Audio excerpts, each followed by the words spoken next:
1000টা কাগজের সারস বানালে বেঁচে যেত হিরোশিমার এই মেয়ে। এই কাহিনী তোমাদের চোখে জল আনবে। 6ই আগস্ট 1945।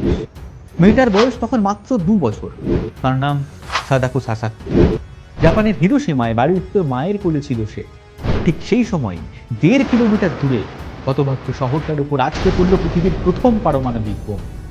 জানলা দিয়ে ছিটকে গেলেও আশ্চর্যজনকভাবে এই প্রচণ্ড বিস্ফোরণে বেঁচে গেল সে। প্রথমে কিছুই বোঝা যায়নি, কিন্তু ঠিক 10 বছর পর তার শরীরে ধরা পড়ল লিউকেমিয়া, রেডিয়েশনের ক্ষতিকারক প্রভাব।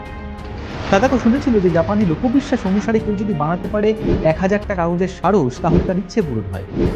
রোগ মুক্তির কামনায় দিন রাত ধরে সাদাকো শুরু করলো কাগজের সারস বানাতে। 1টা, 2টো, 100, 500, শেষ পর্যন্ত 644টা কাগজের পাখি বানিয়েই তার হাত থেকে গেল।